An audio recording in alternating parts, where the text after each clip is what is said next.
Oh, yeah.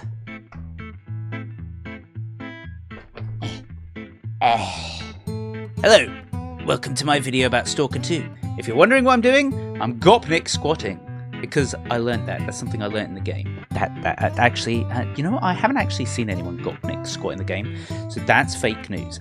Anyway, Stalker 2 has rekindled my love for RPGs, and in this video we're just gonna discuss why Stalker 2, a game set in post-apocalyptic Chernobyl with a world filled with monsters, both animal and human, has managed to grip me like nothing else. So, to begin with, let's just look at the setting. I kind of love that Russian, Eastern European Duma view of the apocalypse that we find in Metro, and Metro 2033 and Exodus and all those games is a great game and a book series, and it's one of my favourite.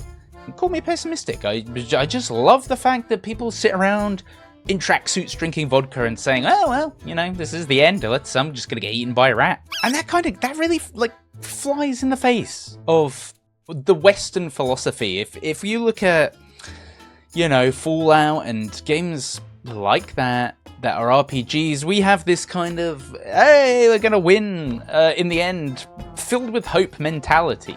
In Fallout, for example, factions like the Brotherhood of Steel emerge to restore order to the wasteland, and in Eastern Bloc apocalyptic stuff, everyone's just kind of out for themselves and pessimistic and like, eh. So the setting is just interesting, and it's novel for someone who is from the West, and you know, I think that's a great thing about Stalker, especially that it's set in Chernobyl in the Ukraine. But let's talk about the gameplay, and specifically first the gunplay. Stalker 2 has real guns. They are powerful like real weapons. You can kill and be killed in one shot. The weapons are what you find in real life. There's like SVDs, AKs, and what's nice is they're not science fiction. They're not, you know, the top of the line. They're just battered old, rusty weapons.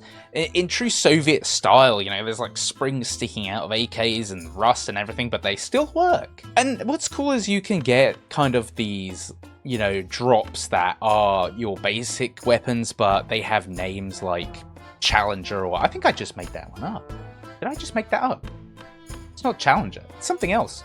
But I'm forgetting. I'm Unk now. Because I remember the original Shadow of Chernobyl, which we'll go into later, and I need to know if anyone out there still remembers that, but blah, blah, blah, blah, blah, blah. That's for later. There's also real accessories, weapon accessories, you know, red dots, scopes, silencers, large capacity magazines. It's really, like, for someone who's into weapons, it's really interesting, it's fun, the weapons feel good, and you're not just pumping people full of hundreds of rounds. It's a game where it actually feels like a survival RPG. It doesn't just feel like, well, you're gonna survive anyway, because I'll tell you what, there is a death screen that tells you how many times you've died. But let's move on to the kind of gameplay at a larger scale. You know, getting injured, you have to bandage yourself if you're bleeding, you have to use first aid kits to recover health, you have to use anti-rad drugs to stop the radiation leaching your health, you drink energy drinks for stamina, and you have to manage your stamina. You know, you can't just traipse around overburdened full of equipment, because you'll just be walking. And that's it really, this is where it really starts to immerse you and make you feel like you're actually in this environment in a way that other games just don't do. They say, oh, you're over encumbered, but Stalker makes you feel that. Now, look, let's deal with the elephant in the room. This game is obviously rough around the edges and is more AA than AAA. You know, quests aren't delivered with paragraphs of detail holding your hand, and that's actually something I love. It tells you an objective, and you know, the main quest line has the same 2 sentences describing what just happened for like mission upon mission upon mission, because you're supposed to kind of remember and move from place to place, and it can be a little frustrating when you compare that to other really polished RPGs that tell you every little thing. But you know, it's really nice to actually not be told every little thing. It kind of makes you at peace with thinking, I forgot who that guy is, but you know what? It doesn't matter. At other points in other games, I'll be going through the journal, trying to find the character profile for this guy that I met one time, and it's like, oh, he's a loot player. And in Stalker, it's like people are disposable in a way, in the sense that if you don't remember who they are, that you don't, and they might remember you, but there's no like, it keeps you in the moment, not in the menu. I mean, there's one mission, and a lot of missions, I could be describing any mission here, but there's one mission where you hear a bunch of noises and screams coming from a building, and there's a distress call, and then you get there and there's just bodies everywhere, and there's obviously been some kind of fight or attack, and there's no updates. It just says like, respond to the distress call, but there's no like specific markers. It gives you an area, a general area too.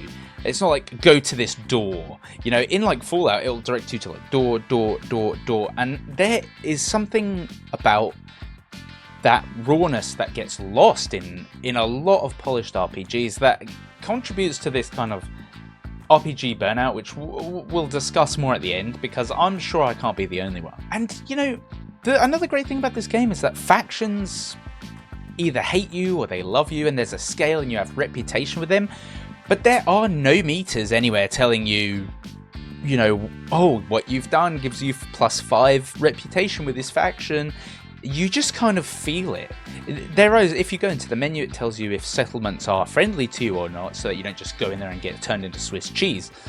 But again, it keeps you in the moment. You're not living by menus and bars and everything. You're kind of going on, well, did I say something really rude to that person?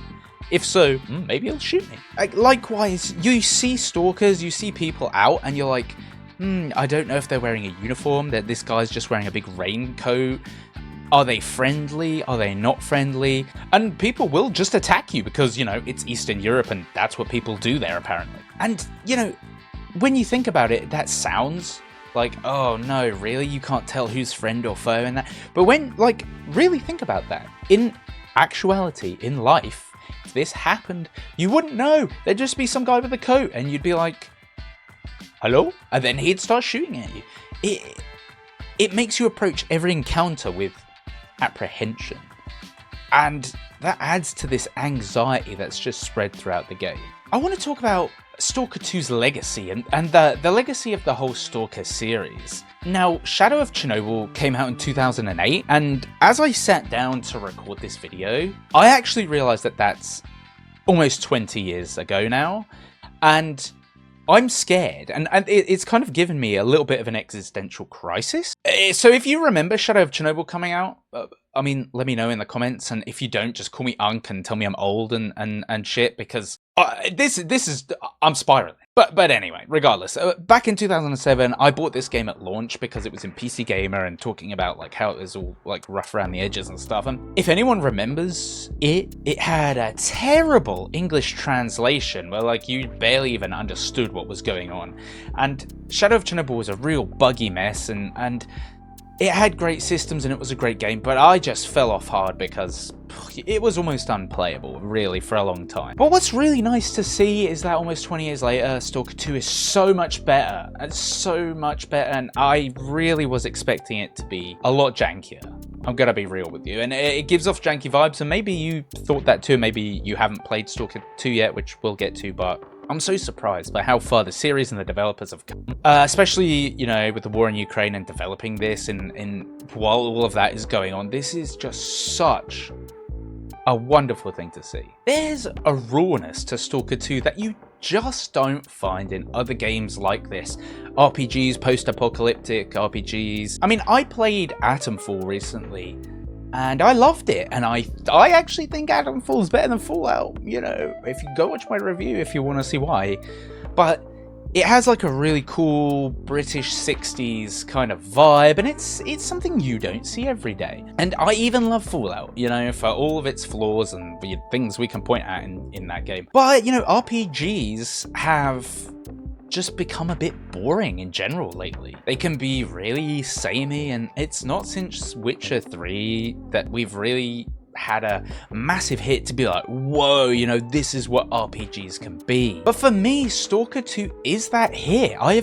It's rekindled my love for the genre. And this rawness that is present in Stalker 2, it just sits right with me. And it sucked me into this immersive world. Weapons are real, you know, shotguns at range don't do anything, and you can die easily and often, and you're not some kind of superhuman. And the world is full of dangers. There's anomalies and monsters and other human beings, and there's only limited fast travel. You have to find a guide that will take you to other settlements that you've, you know, already unlocked. You can't just snap your fingers and fast travel somewhere else. There's a day and night cycle. There's weather to contend with, random emissions that force you to take cover while you're out, you know, having firefights with people. There's mysteries about the zone to unravel, and the characters are genuinely interesting, and you know, the decisions you make really have an impact on the world, and Stalker 2 is just so real and immersive and believable. And the fact that it is a little rough around the edges makes it all the better. You know, the game doesn't tell you that the decisions you make matter. You only find that out 10 hours later when a character turns up again and